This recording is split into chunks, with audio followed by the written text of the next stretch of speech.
I hope the bitrate will be alright, because I know... Okay. I know this channel doesn't have transcoding. But hopefully it should be okay. Let's hop in the voice channel. Where is it? Looking... And there we go. Hello. Hi girls, how's it going? Good, how are you? My voice is going a little bit, but I'm still looking forward to this. Yeah, it's gonna be We're great. super excited. Hell yeah. Okay, so are we still waiting on anyone else? We were waiting on one person, but she's not even online, so we're just gonna start, and she can join the later class if she shows up. So, Okay, sounds good. are you good with this stream? I think so. I believe it's online right now. Yeah. Okay, great. All right, well Awesome. then we'll get started.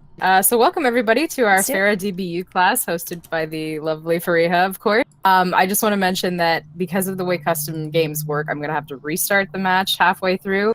But other than that, we should be good. So just pick Pharah, and we'll get set up by the statue. So Fareeha, take it away. Awesome. Okay. So, welcome to this Pharah workshop. We're gonna cover everything from the basics of her kit, and we're gonna go into different ways that her kit can be used that no one ever talks about. There's gonna be some really cool stuff in here, and we're gonna talk about some really neat tips and tricks that you can use against certain matchups. We're also gonna talk about how to use your ultimate without dying, among other stuff. Yeah, and a lot of cool stuff, so let's get started. Alright, so Pharah, I will protect the innocent. I'm a one trick, so so this doesn't apply to me, but people sometimes ask, when would I play Pharah? When would she be a good pick? And I think she's an amazing hero all around, just because unlike any other hero in the game, she can reach any corner of the map, any corner that she wants, and actually stay there. Like, that's something that no other hero shares, and that's something that you can really use to your advantage. You could play a really sneaky playstyle with her, and yeah, and also I really enjoy her high damage, high risk, high reward kind of playstyle, but. Yeah, most of the time, Pharah players would be really discouraged from playing her into hit scans, understandably, but there are always ways around such counters, and we'll be talking about that today. So let's get started. So first things, do you guys know how to fly infinitely without dropping out of the sky? Very, very controlled.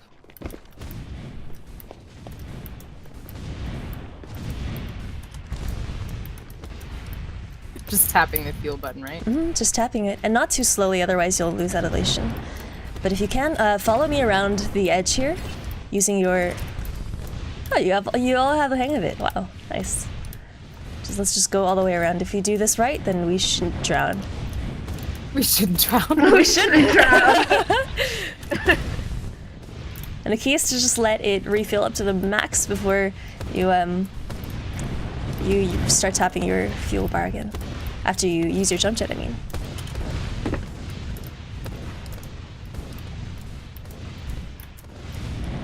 Hello. Nice, you all got the hang of it. Wow, I'm impressed right on the first go. So this is something just a lot of Pharahs I see struggle with when they first start playing her. But you guys look like you have it under control. But it's just one of those things, right? Because when I first started playing Pharah myself, I would always drop out of the sky when I really needed to not do that, and then I would get shattered and there's a whole slew of fun things. So yeah, and I just want to go over really quickly why you want to be able to have that amazing air control. Okay, I want you to look at a straight line across the map. Maybe this line from there to there. Do you see that? Mm-hmm. Okay, now if you move your mouse left to right, it tracks it in a horizontal plane and it stays very accurate. But then if you look up in a 45-degree angle, now try to trace that line, you actually have to move your mouse on a slant. And the more extreme that angle is, the more you have to curve your mouse to actually track things. This is why Pharah gets harder to shoot the higher up she is. And this is something you can really use against hit scans to throw them off, especially if you're directly on top of them, because this is extremely hard for them to track. But yeah, we'll get into more of that later. So that's the basics. You guys are already masters at that. I'm really glad. Okay, so next thing, her concussive blast is also a really key part of her kit and a key part to her own mobility as well. Now, it has a 10 meter knockback. Also from 10 meters from wherever you shoot it, and it's always horizontal. It gives you no elevation, so no matter even if I shoot it above me here. Wait, that was too far.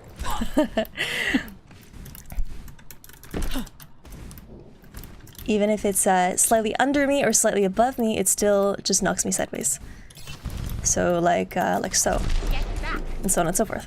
And this can be really useful to sometimes displace enemies, but more often than not is a very useful tool in diving heroes that you need to attack, which we will get into in a bit as well. So do you guys, when you use your conch blast, do you turn around and use it behind you, or do you look down completely? What's your preference? Turn around usually. Turn around, yeah. Yeah, it's usually more consistent that way, because sometimes if you don't look down directly, it actually pushes you back, right? But yeah, that's also a way you can do it. You can just like move forward. You have to be moving forward though and look forward, and then put it right below you. That still works. It's less of a flick, so less of an adjustment, but it still works out because of the way you're moving.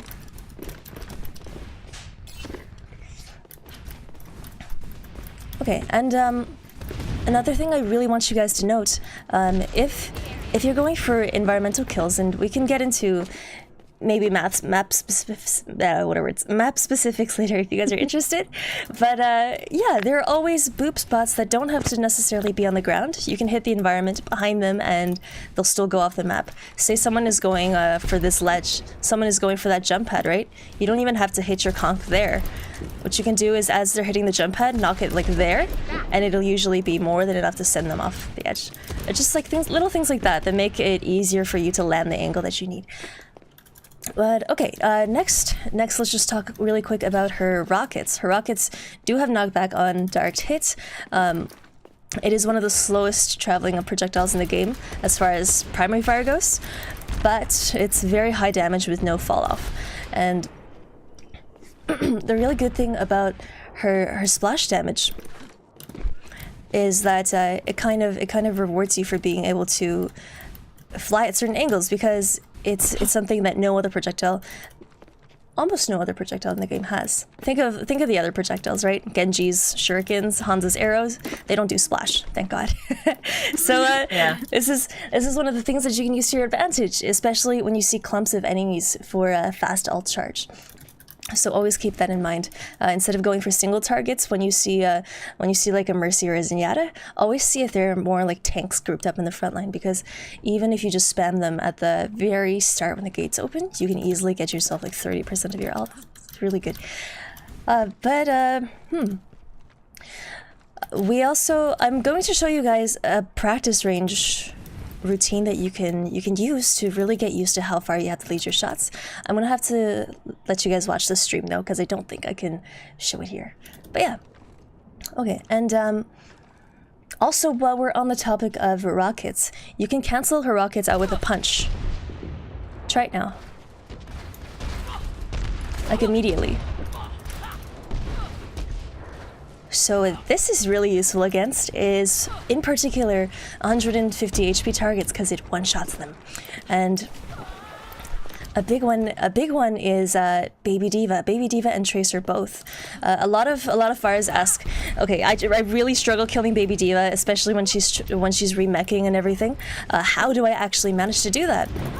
And a big answer to that would just be, you know, if you see the diva trying to remech, don't even bother trying to hit her before. Save your rocket. As soon as she stands still to try to get back in her mech, just drop on her head, rocket punch, and then she's dead instantly.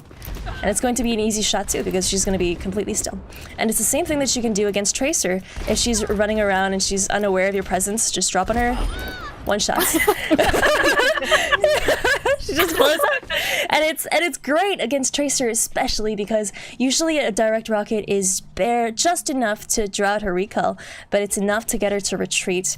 And that's good, but it's not the best because Tracer, when she's alive and when she's always there as a threat, she's always going to be like a little annoyance. So you always want to get rid of her before she has time to react, and that's a big thing that you can do. So why don't you guys try that out on our Tracer?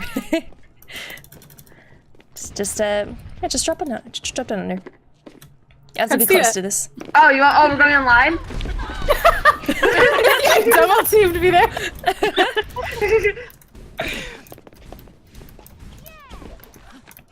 And this can work turning around corners too.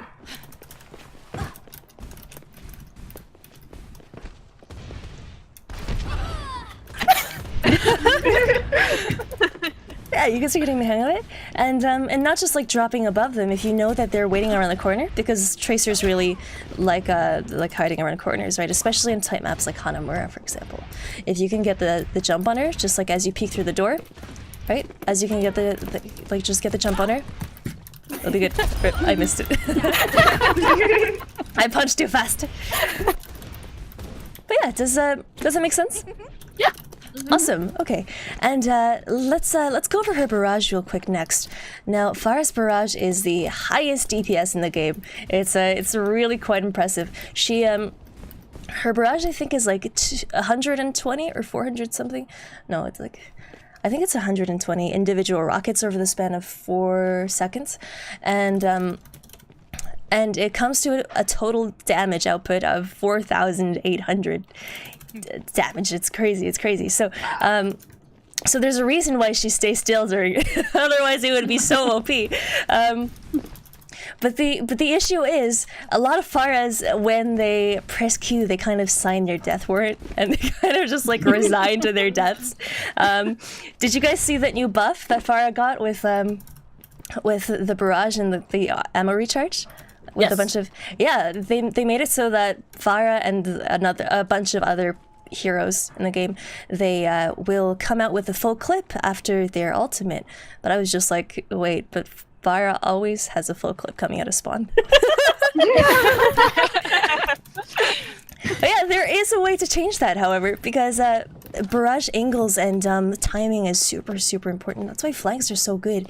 The way flanks work for barrage is that it allows you to sneak in and get into position before the enemy can see you, and that's the key thing. Because your ultimate is so high damage, you really don't need a lot of time to get the value you need out of it. You just need them to not look at you for a second. That's the biggest thing. So what you can do is coordinate your timing so that when your teammates push in and when they're taking the attention of the enemy tanks and drawing the enemy healers to heal the front line, then you can just pop in from behind and rain your justice. And in addition to just the timing and everything like that, placement is also super important. Say this Tracer has line of sight of me right now, right? If I barrage anywhere around here, she can just one-clip me. But if I'm aware of her damage range, if I barrage all the way up here, she's gonna take at least 3 clips to even kill me, right? It's gonna be way better for me.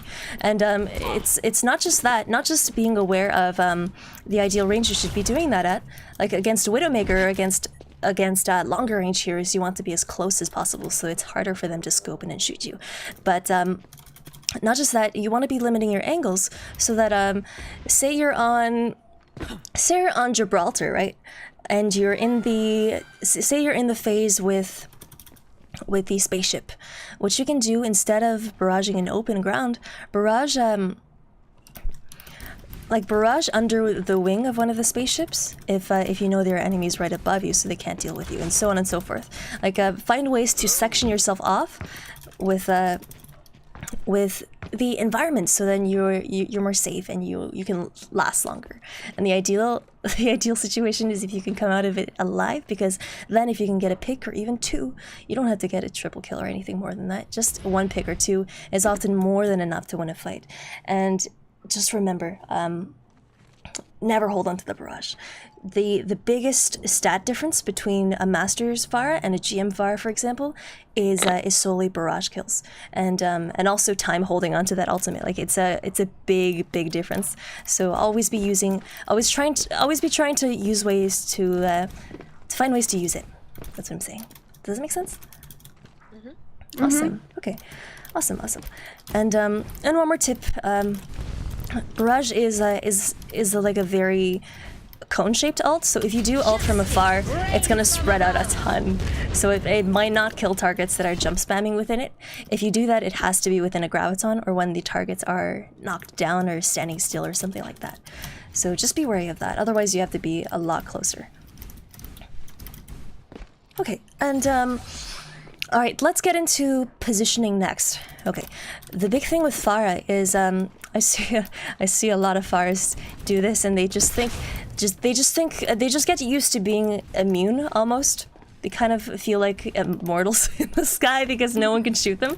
But then they rank up and then they realize, oh shit, they can shoot me now. What do I do? Do I just swap? Yeah. So you need to be really conscious of the enemy line of sights and using the environment to your advantage. Remember how I said that Pharah can be at any place she wants at any point in time. So if we're against this McCree here, when I'm fighting him and I have no other option to go for cover, I can always just use the legend standing on here, for example. And I can peek at shots for him around and so on and so forth, and just try to juke him in ways that he won't come to expect. But in addition to that, in addition to just playing near cover, playing near high cover is always good because even though they're buffing fall off is still a thing, and it's still something that should be important to you. You shouldn't be on the ground with your teammates because then you will take the same brunt of damage as they do, and you don't really want that, right? So not only that, but just like maintaining a high elevation, which that fuel trick that you guys already know should really help with. Are you guys still talking? Oh shit! Did I get mute? Oh my god! No one's saying anything. When did they stop talking? After I died. I thought you were waiting for the McCree to respond. Oh! What? Okay, so I was saying, oh shit. I was saying, whoops. You know what, let me just take it off push to talk. I think I just let go of my pinky because it was getting cramped. Yeah, let me just do that. There we go, hello. Oh. Freedom at last. Okay, awesome. Sorry about that, guys.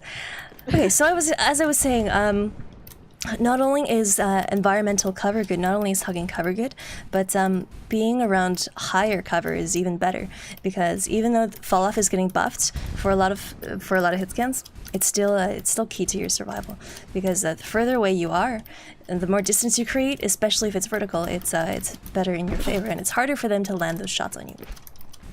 But okay, another thing. This is specific to playing against Pharah. Remember how I said you need to be next to walls and stuff?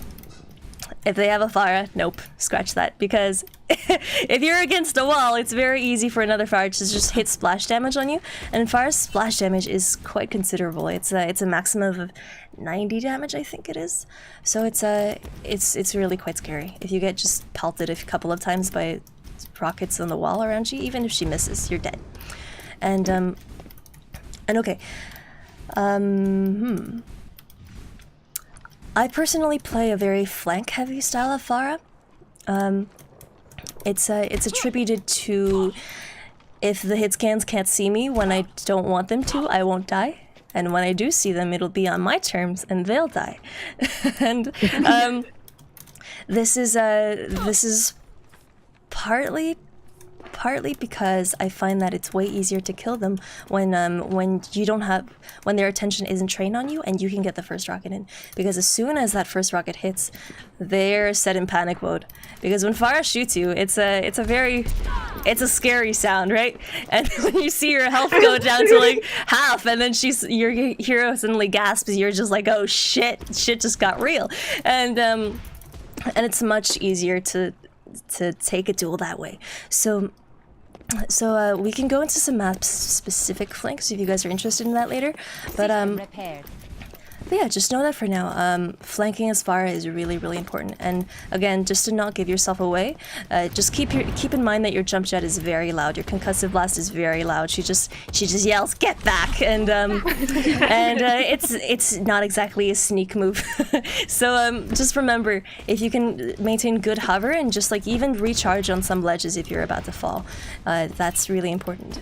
It's only specific on some maps, but it's an important thing to note. Just like using your hover to reach a ledge instead of using jump jet can make all the difference. It can make the difference between a Widowmaker hearing you and turning around to shoot you or not. Right? Okay, so let's talk about Farah's counters. Oof. Everything in the game counters Pharah because everything can shoot at her, and you should just not play her because everyone thinks no, just don't listen to that.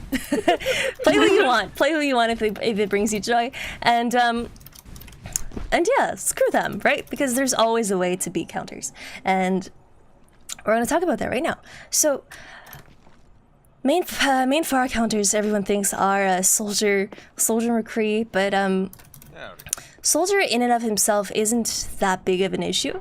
The main thing you have to be afraid of is his Helix rocket, because if he hits you with that, it's the essential. It's the same as taking a fire rocket, but then the follow-up shots are hit scan. So that's pretty freaking scary, and you don't want that. So instead, wait it out so that he uses his Helix before you jump it on him, or on the other hand.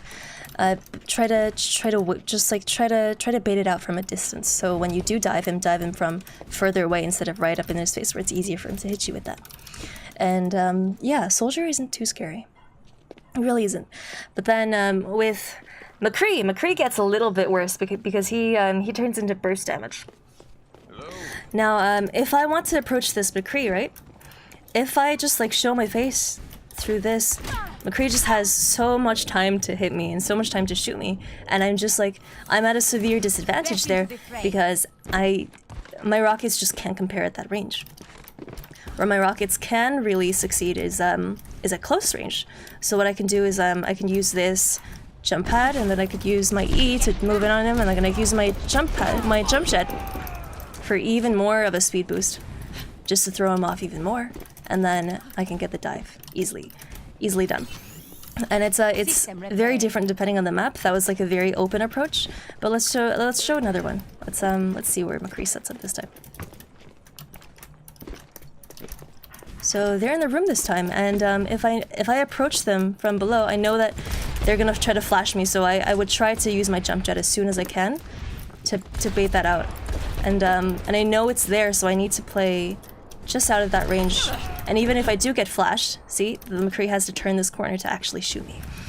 But if they were just coming up right away, then I would just jump jet immediately, so that if the flash does hit me, I actually still get the momentum boost just a little bit from the jump jet, and the McCree won't have an easy shot at all whatsoever. So yeah, that's also a really important thing to note. If you get within melee range of a McCree, just be aware that they might flash you, and just be ready. See how the flashbang went through? But I still carry the momentum up, and it's going to be a very hard shot for him to hit that headshot, because he'll be looking at your feet, right? Does that make sense? Yep.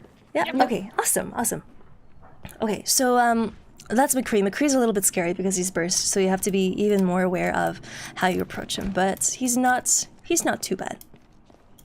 The worst, however, is Widowmaker out of all the hit scans, because she effectively has no fall-off range, so wherever she has line of sight of you, it's an instant kill zone, and you have to always keep that in mind. So if do you see that mini all the way over there? If that's the Widowmaker right there, what you can do as far as just section her off by using the map geometry, and take pot shots at her at your leisure, but then just peek out in and out of cover so that she can't hit you. And that's a big thing. That's the way you would deal with that from a distance. And another way you could deal with that is if that Widowmaker was scoped in on your team, right? She would have a very limited scope of view. So what you could do is actually just hover above, drop below, and then comp blast. Sorry, I hit you. Oh, no worries. and then drop in to actually finish off the kill. And what that does is it forces Widowmaker to either go for a very, very sick flick shot, which is a very difficult shot to hit because she just has to move it so far, or she has to unscope and take a very risky shot with a semi-charged headshot, and if she hits it, she hits it, but if not, then she's screwed. But yeah, something like this would be really important. Another thing to note is Widowmakers often have grapple hook when you dive them, and that's really, really important. So when they drop down to low ground, don't follow them. Don't follow them. So can you come up? If I hit this Widow with a rocket, they're gonna drop to low ground, but only just to grapple up. So don't go down. Actually, just hide around the corner so that when the Widow does grapple back up, you can still get the drop on her, and she won't be able to do much. Does that make sense? Yep. Because if you're still up here when she grapples up, she can just go for an easy hook shot, right? And then you're just dead. And this is really, really applicable on Anubis because you have both points have like this little bit of high ground that Widowmakers can perch on, right? And if she does get up there, then you need to know how to deal with her, and that's just by hovering like a little bit below the ledge, so that if she drops and then goes for another hook shot, you can just. If she goes for another hook shot, then you'll be safe. I'm just gonna quickly restart the match. Is there anything else you want to talk about on this map, or did you want to do? I think that's good. Yeah. Yeah, I think that's good. So what maps would you? We could do Anubis, maybe. Anubis could be cool. Awesome, thank you. Oh, I should join with the icon. I just noticed. That's cute. No, do I have it? Gotta have it. Okay, there we go. Does deathmatch limit us to a certain area on Anubis, though? I just want to make sure that I've got the full range of the map. I think it has everything we need. Okay. Mm-hmm. Now entering the Temple of Anubis. I will protect. Yeah, it has everything we need. That's good. Perfect. Are you guys in here somewhere? Join me at the bridge in the first point.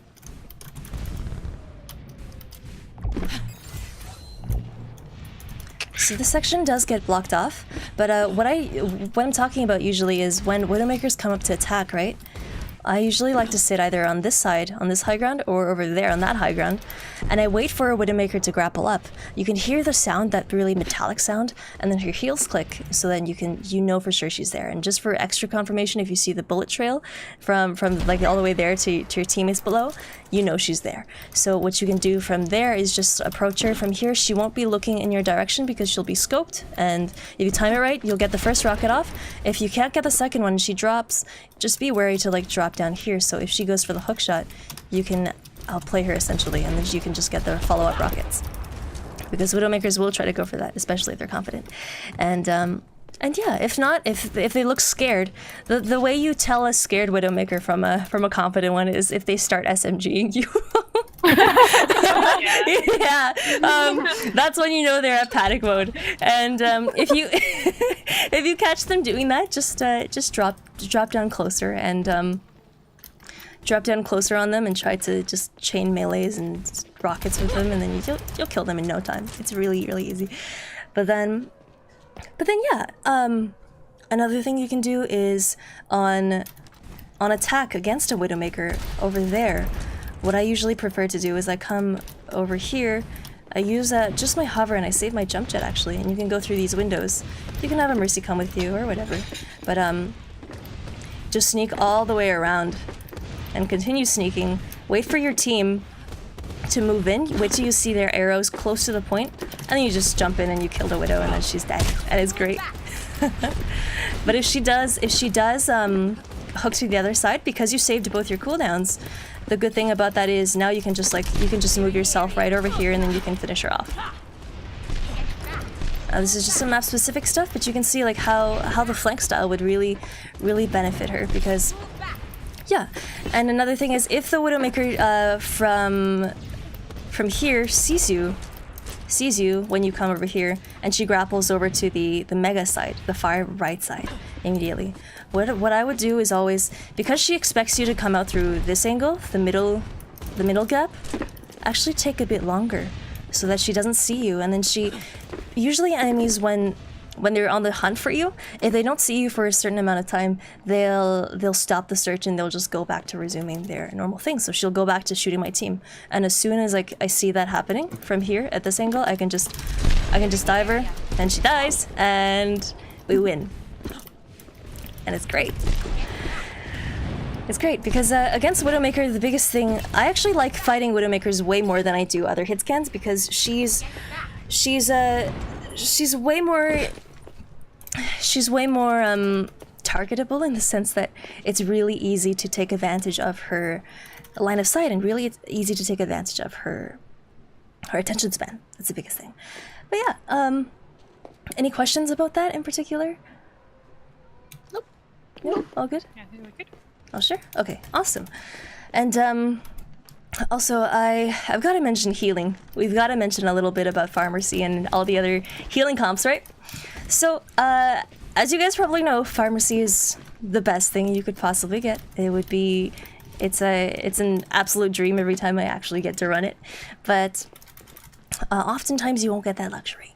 So we're going to talk a little bit about the other healers and how you can play and how you can adjust your playstyle so you can get the most support from them without requiring so much attention.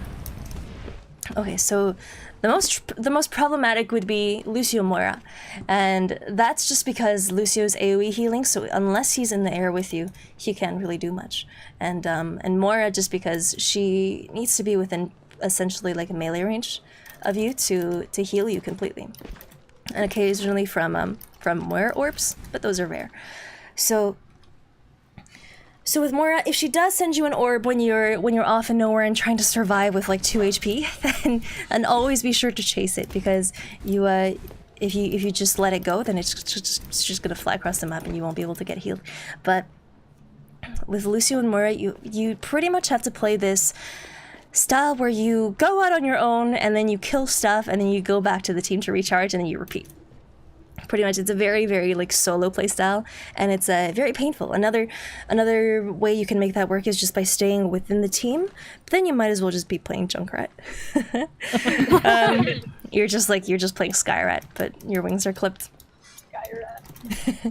and yeah. However, Ana and Zen are both very capable of healing Pharah. Zen to some extent, but Ana even better, especially when the Ana on your team is really trustworthy. An Ana that knows that you have synergy with, and who knows the way you flank and the way you play, is so incredibly strong, and it makes you feel so safe. It makes you feel confident to take on duels, because you know you'll have that super massive advantage of the 90 heals per second, right? But with Ana, the biggest thing is her line of sight. So you have to be wary of that. You have to be thinking of, how can I give my Ana line of sight of me without being in danger to the enemy? So that's a big thing. If I'm on defense as Pharah and my Ana is set at the back left here, back left, and we're defending, I need to be careful, because if I hold in my spot all the way over here, she will be able to shoot me, but only if I stand right in this corner. If I move anywhere here, she's not going to be able to help. So I need to be very, very wary of that. See that? See how just like that little change will affect so much? You need to be very wary of this. So even before a match starts, just be wary. If you have an Ana or a Zen, just be wary of their positioning so you can adjust yours accordingly. So if I had an Ana in this case, I wouldn't even play back here, because this would be a bad idea too, because she just absolutely cannot see me. Maybe I would stay here for the first 30 seconds to kill the Widowmaker, but as soon as she's dead, I go straight back to my team. I play around here. And this way, Ana has line of sight. I have the cover of this. Widowmakers and hitscans coming through main can't see me. And whatever does come through the bridge, does get to around here, we'll have to deal with the crossfire of everything from up there and from this angle too, and possibly from this high ground as well. So that's just really important. But, okay, and then who else? Brigitte. Brigitte is helpful to play with, but she's never enough as her as her own thing. If you have a Brigitte on your team, just be wary that her armor is very, very effective against hit scans.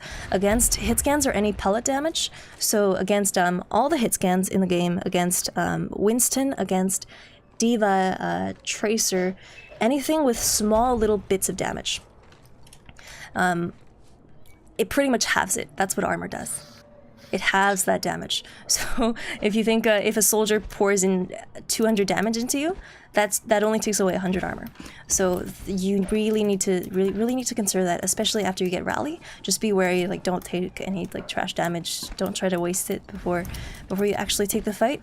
Use that extra 100 armor. Set up in a spot where you can like lurk, right? Set up in a spot where you can be sneaky, like maybe here. And then if someone tries to come up through the mega, you just two-shot them. You're extra tanky, so there's almost no way you can die. You pretty much have 400 HP against any hero when you have that rally armor. And if you can ask for extra support from your Brigitte, you're just unkillable. And that goes for the same thing with your barrage. Brigitte synergizes really well with her because you can just ask for armor pack in advance, and it gives you extra bits of tankiness. And the same thing goes with any other healer. You should always be communicating with your team. Hey, I'm gonna barrage in 5, 4, 3, 2. Like count down however you need to, but always make sure that they know you're going for it, because that's a key thing. Because if they do and they are able to help you, it's going to make it so much more effective. Imagine this: like if Pharah sneaks in behind an enemy clumped in the back of this alleyway where they have like a turret, when they have like a bastion comp. You sneak in behind here, you ask Zarya for a bubble, you get heals from your Ana down the choke, and then you just ult them, and then they just all melt and they just all die. And it's great, and you don't die. That's the best part. Yeah, but it's always really satisfying when it does work out. And I queue with a really great D.Va player, and sometimes, well, she plays mostly Ryan now, but I queue with a really great D.Va player. And what I would always do before was just to hop in and hop in there. What was he saying? I was shit. I went off on a tangent, didn't I? When I had that D.Va on my team, I would always ask, "Hey D.Va, yo, are you ready? Do you have DM? Do you have DM for me? Ready? 3, 2," and then I go in, and then she knows exactly what to do because we've been playing together a lot. But what that does is just like it uses the abilities of your teammates to just amplify everything you do and everything they do too, and it just teamwork makes the dream work, right? Greetings. That's right. Mm-hmm. But yeah, sometimes because I play a really flank-heavy Pharah, health packs are really important. But oftentimes when I don't need a health pack, or I do have healer support, or when I'm on defense and my team's all around me, what I do is you can take advantage of this because Pharah has self-damage, whereas almost no other hero in the game does. Only Zarya does right now, I believe, and Tracer with her ultimate. But Soldier with his Helix rockets too. Oh right, yeah. So because that is a thing, if there is a Tracer or somebody stalking around up here, what I can do even before I fight the Tracer, because if I fight the Tracer, I know she's just gonna blink straight to that health pack. What I can do is self-damage myself and steal the health pack so she can't use it in the first place. And because I have my team with me, I know that I won't be needing it anyway. So that's just a little meme tactic that you can do to just cut off enemies from from using the resource they need. And also, just a cool little tip, you can see the roof from up here. You can shoot into this. This is a cool little note. Oh my god. You can shoot from up here. You just need good fuel for it, but you usually will drop, so just be careful of that. But yeah. It's really satisfying to get the kill, and you can also barrage into it if you want. Whoa. Yeah. Yeah, just a cool little tip. Most people don't know about that. I killed the McCree through there once, and he was like, "You have wall hacks? No way! You're exploiting."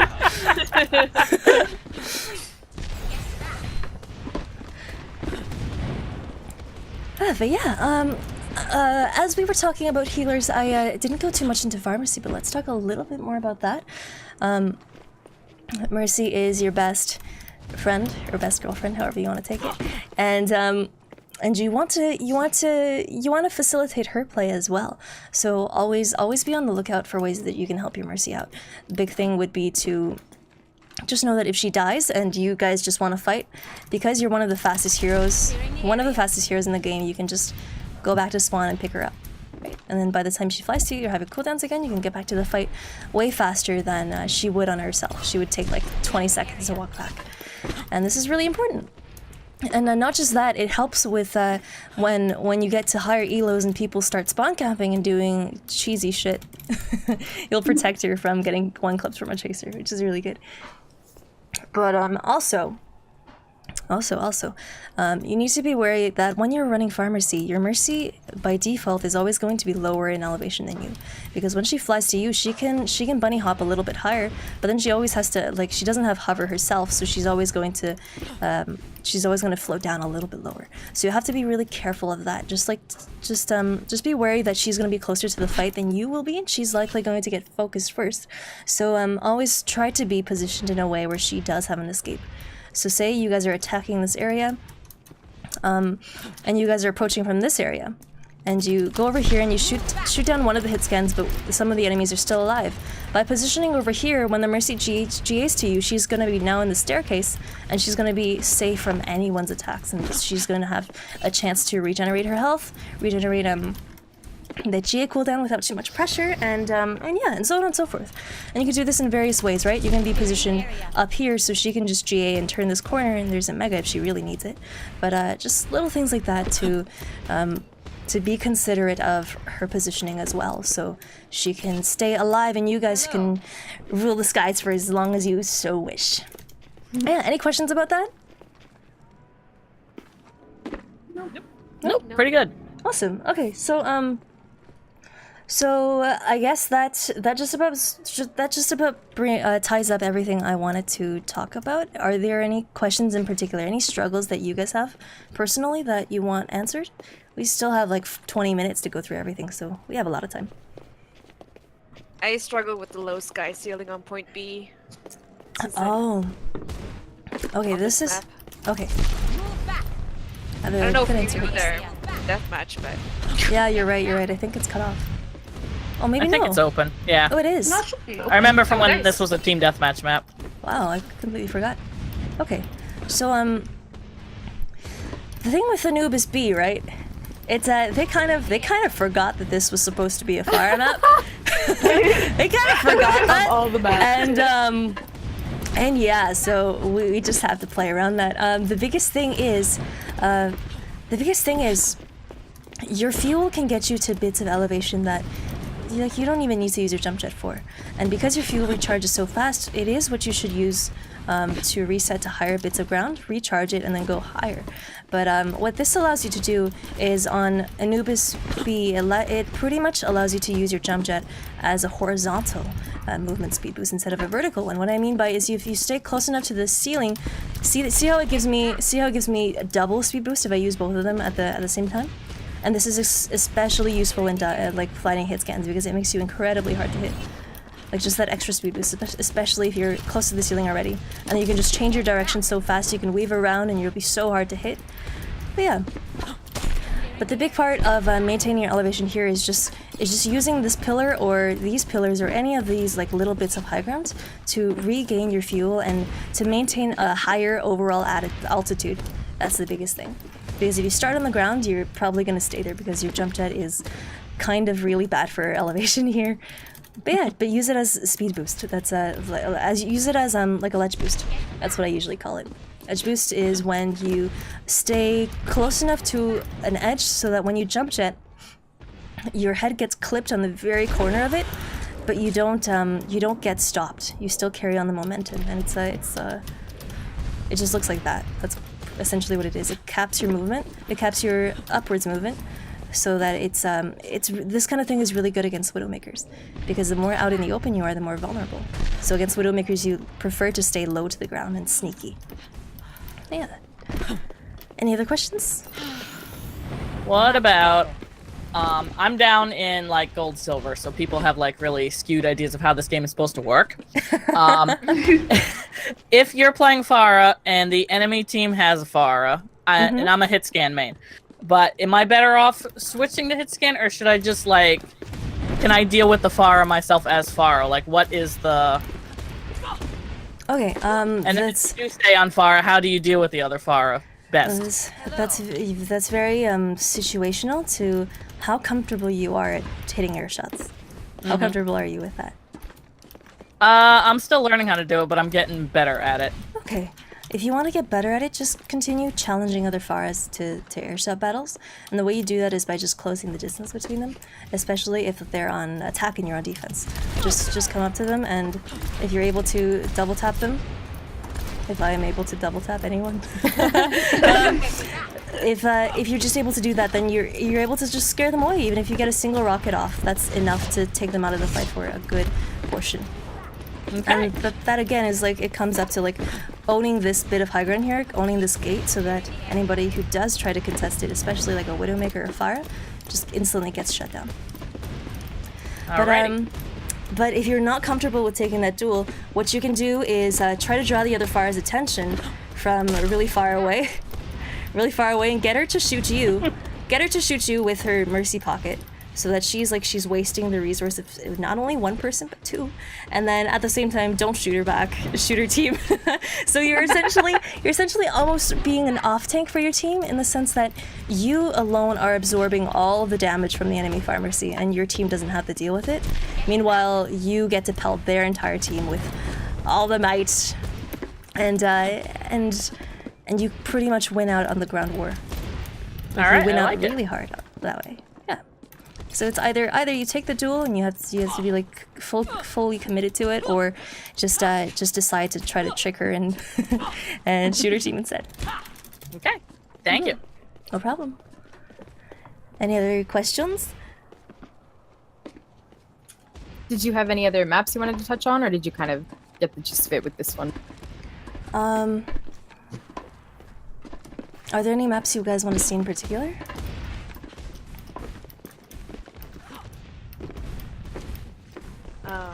Are there any maps you don't like for her? I mean, I know you play her on everything, but are there any where you're just like, this is not a great map for Farah? Oh god. All of the new maps except for Rialto. Just Blizzard World and just Sucker Town. You're so lone, so open. But seriously, those maps are rough for Pharah, just because your jump jet usage is tied exclusively to what I said before, like the ledge boost. You cannot go high in those areas at all, because if you do, hello Widowmaker, bye Widowmaker, I'm dead. Yeah. Pretty much. So you just have to be really conscious of that, and it really limits the things you can do, just because of all the line of sights, and she can shoot you from her spawn, and it's crazy. But yeah, some of those maps I actually do switch off. I'm not a one trick, not as much as people think. but yeah, Can I ask?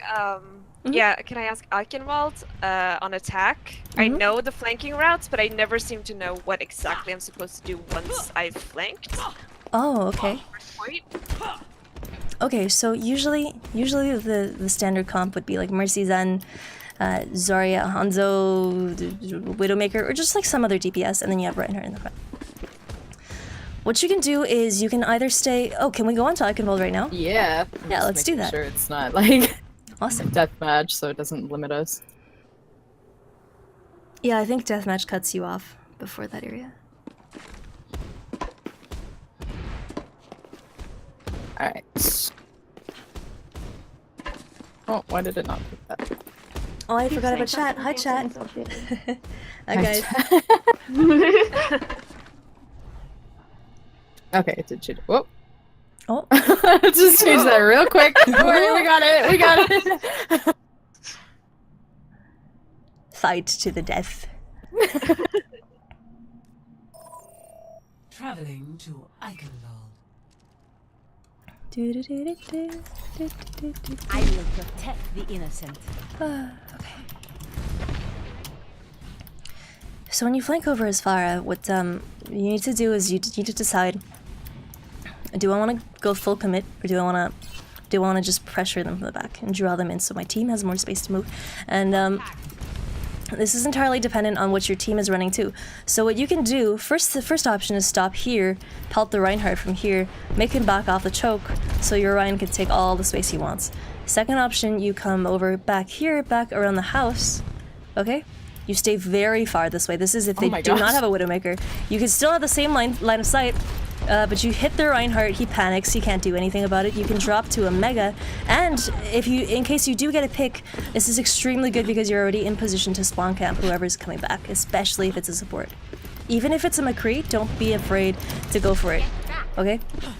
If it's a McCree, you know he's gonna be walking down this path because he has no other mobility, right? Just wait around this corner, right? Wait around this corner, wait until he steps forward. You're probably gonna hear him roll, so he's not gonna have that because he wants to get back to the fight as soon as he can. Wait until he steps around the corner, shoot him once, make sure it's a direct. As soon as he turns around, a jump jet so you dodge his flashbang, and then you have your concussive blast to dodge him however you need, and you have so much time to hit those last 80 hit points, and you're pretty much all set to go.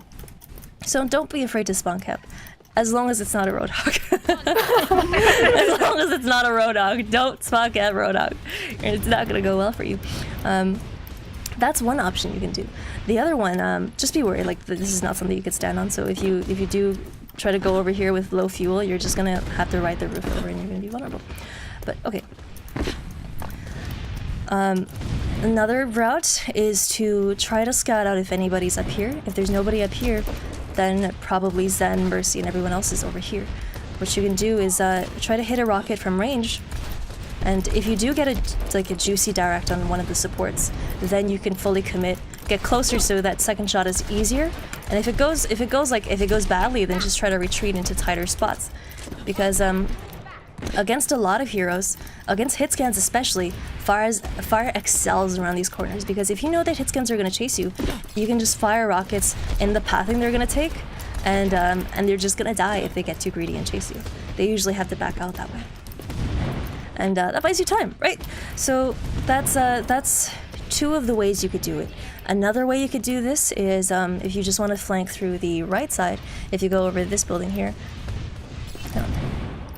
if you come through spawn and you come up through here, you can just sit up here for a while and just be content. I swear there was a ledge you could sit on. I swear. You're not. I swear. Nope. No? No? Enemy contact. This one. Okay, it was this one. This is the one I was thinking of. If people start looking at you, just sit up here. If they chase anywhere down this line, you can just go for a boop. They die. But then moving on from there, this roof is something you can play along as well, because it's a very sharp roof, so it means that you can actually turn the corners very well. And what you can do from here is the same thing, pelt them from a distance. And because your positioning is so distant, and because things like Zenyatta will have a much harder time hitting you, and things fall off, especially if you have a Zen Orb or just a Mercy with you, you're going to be able to do so much work. Yeah, any other questions, guys? I mean, I think go ahead, sir. Do you like low sensitivity or high sensitivity on here? That's Sensitivity IMO is like a big, it's a personal decision. Like Rouge Hung plays with the sensitivity so low that, and he plays Ana, so it's like a very, you have to turn a lot. And he plays on a sensitivity so low that he needs to swipe across his entire desk to do like a 180. And then you have other players who play with micro, wrist aiming sensitivity, so super, super high. I think mine's more in the middle. I think I have 800 DPI with 6 sensitivity, so it's in the middle. It's not the highest.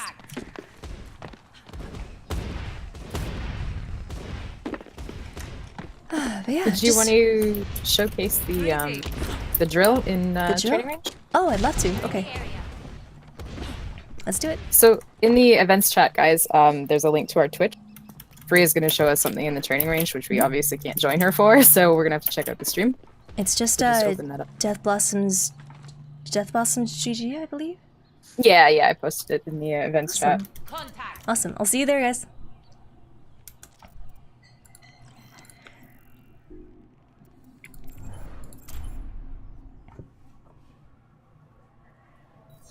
Oh, it's an ad. I will protect the innocent. Okay, are you all here? Wait, it's an ad. It's an ad. That's bad. It's almost done, I promise. No worries, no worries, no rush.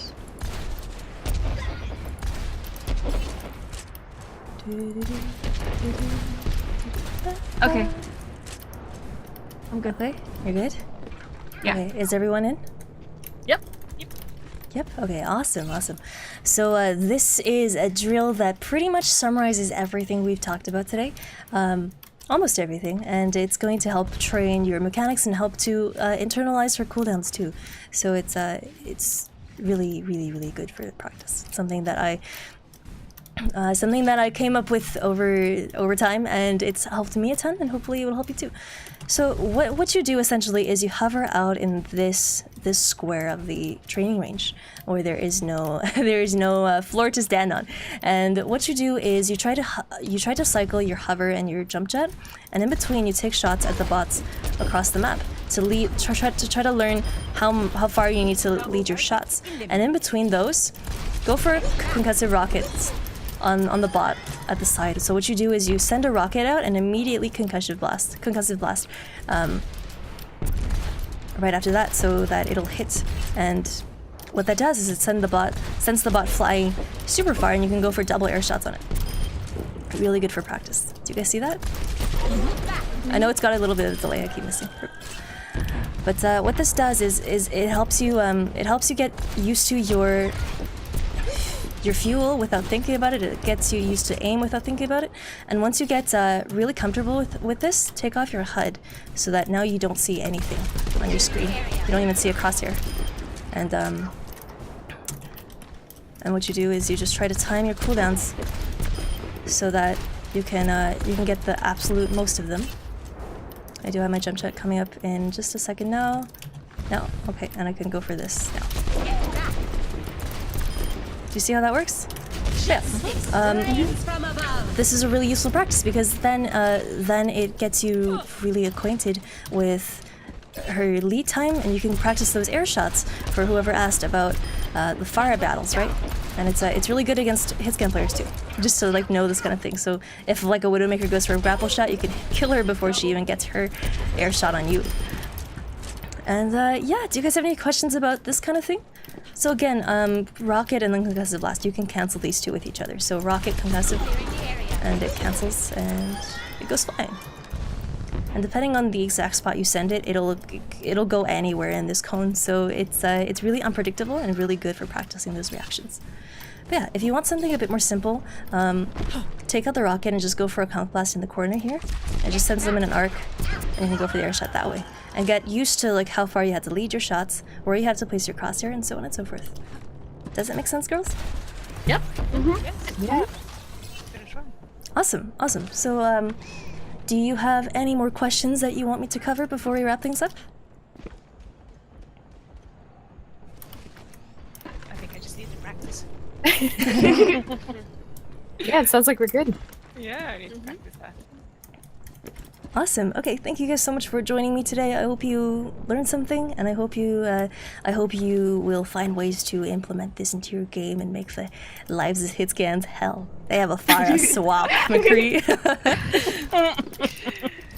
Thank you so much, Fareeha, for hosting that. That was fantastic. No Yes, problem. thank My you very pleasure. much for your Thank time. you so much. Yeah, thank you. It was my pleasure.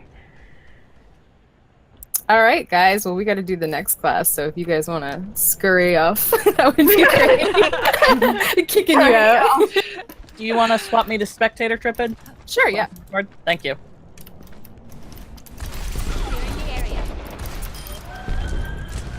All right. Well, thanks for the class.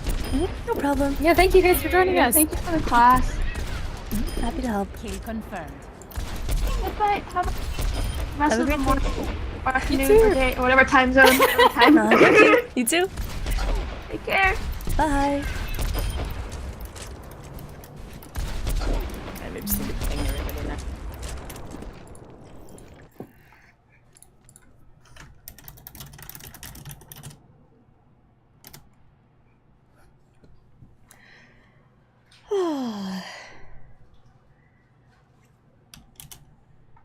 It's so hot today.